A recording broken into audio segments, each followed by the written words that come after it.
The IRS rules around reasonable compensation for an S corporation are getting more attention. People are hearing about audits, crackdowns, and business owners getting flagged because their pay doesn't match the industry norms. So today I'm going to explain how to pay yourself right in 2026. Let's talk about one of the most confusing topics for small business owners. How to pay yourself. Is it a draw or salary? What's allowed? What's smart? What keeps you safe? And what gets you in trouble with taxes or cash flow? A lot of business owners guess their way through this.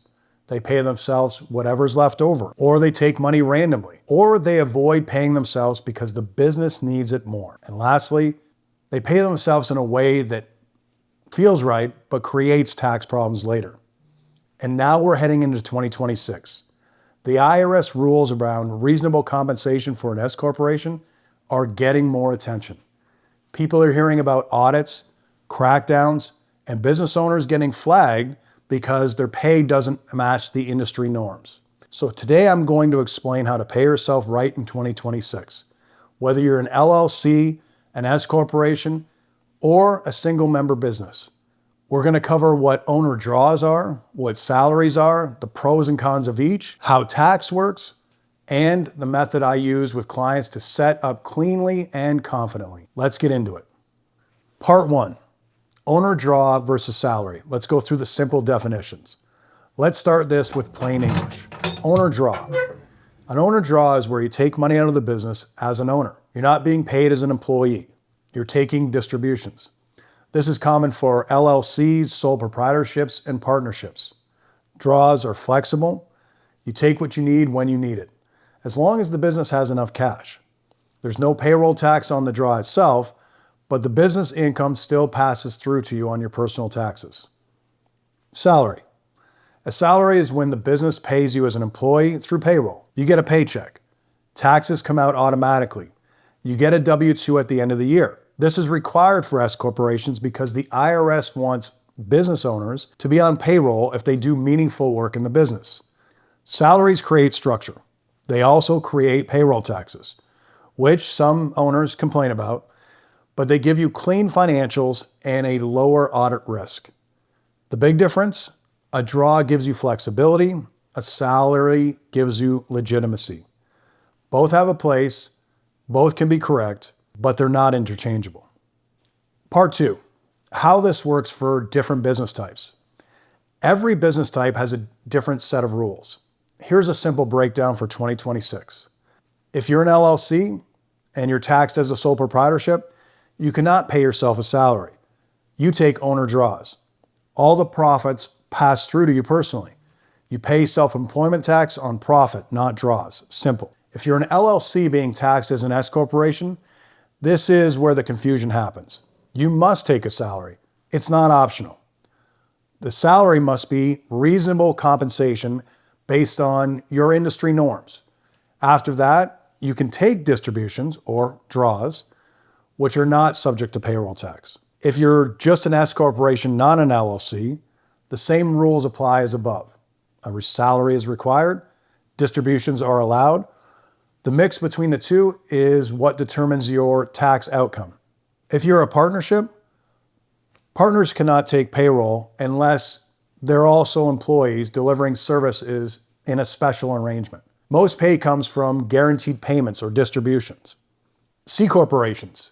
Owners take salaries and dividends, but this is separate from what we're discussing here because C corporations, they pay corporate tax. Part 3. The reasonable compensation rule in 2026. Let's discuss that. Let's talk about the rule that everybody's worried about. Reasonable compensation. The IRS wants to make sure that S corporation owners aren't paying themselves like little tiny salaries to avoid payroll taxes while taking huge distributions. And as audits increase in 2026, this rule is going to matter more than ever. So what's a reasonable compensation? It's what you would pay somebody else if they did the same job that you do. Not based on revenue, not based on profit, but based on the role. If you run a business, you actually manage operations, you lead sales, do customer service, handle projects, and you run the finances. That's multiple jobs. Your salary needs to reflect that. Owners get into trouble when they decide to pay themselves like a $10,000 salary and take $150,000 in distributions. That's a red flag. A safer structure might be a $70,000 salary and maybe $90,000 worth of distributions, or $100,000 worth of salary and only $50,000 worth of distributions. It depends on the industry, the duties, your experience, hours worked, and business size. There's no perfect number, but there are ranges, and those ranges, they matter. Part 4, how do you choose the right number in 2026? Here's the method I use with clients. It's simple and it works. Step 1, list your actual roles. Yes, you're the business owner, and yes, you're in charge of operations, but you do sales and service delivery, some administration. There's leadership there. Break down what you actually do. Step 2, assign each role a market value or salary, not inflated numbers, actual market rates in your industry. You can look those up on Glassdoor, salary.com, ZipRecruiter, industry associations. You want a real benchmark of data. Step 3, adjust for hours. If you aren't doing the job full-time, adjust the number. For example, if a full-time operations manager earns $60,000 a year, but you only spend 10 hours doing that a week, then your compensation for that role is probably closer to $15,000. Step 4, add up the numbers. This gives you a reasonable compensation range. Step 5, set your salary within that range. Not the lowest number, not the highest number, somewhere in the reasonable middle. This satisfies the IRS and keeps payroll tax realistic. Step 6, take the rest in distributions. Once your salary is set, distributions are flexible. You can take them monthly, you can take them quarterly, or when cash flow permits.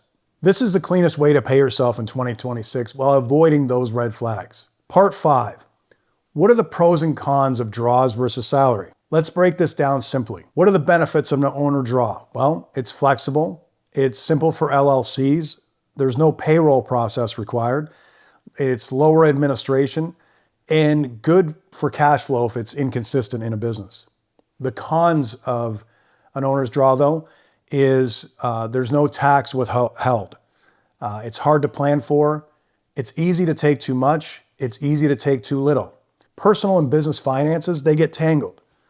And there's no reasonable compensation protection. The benefits of a salary: it's predictable, you have cleaner books, W-2 income helps with loans, tax withholding is done automatically for you, and it's required for S corporations. There is a low audit risk here. The cons of the salary, though, is there's less flexibility. It does take payroll taxes out, of course, and most have to run a payroll regularly. The biggest mistakes owners make. Now let's go through some of the traps. Mistake number 1, paying yourself last.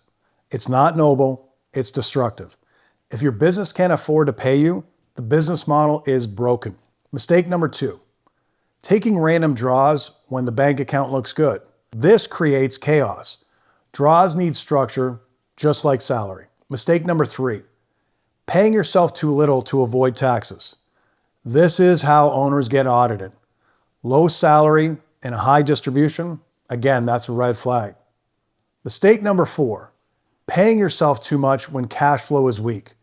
A high salary in a low cash business, that drains the company. Mistake number 5, ignoring profit. Salary is compensation for work. Profit is compensation for ownership. Both matter. Here is the simplest, safest, cleanest method going into 2026. If you're an LLC, but not taxed as an S corporation, run the business with an owner pay account. Transfer money weekly and bi-weekly in consistent amounts. Use that profit first distributions on a quarterly basis. If you're an S corporation or LLC, taxed as an S corporation, set a salary that matches market rate for your duties. Pay it on a payroll, just like any other employee. Take additional distributions only when cash flow supports it. Review your compensation probably yearly. That would probably give you a good look. If you have inconsistent cash flow, lower your salary slightly. Increase distributions when cash is strong again. This structure keeps everything legal, clean, predictable, and stress-free. But here's the bottom line. How you pay yourself in 2026 isn't about taxes or compliance. It's about running a healthy business that takes care of the owner. Draws give you flexibility, salaries give you structure, distributions give you upside, and the mix depends on your business type and your role. If you pay yourself correctly, you'll avoid audits. You'll protect your cash flow, you'll stabilize your personal finances, and build a business that works for you, not against you. All right, that's it for today. If you want a clear, honest guidance that helps you run a stronger business, make sure you subscribe and check out all my other videos on this channel. I'll see you in the next one.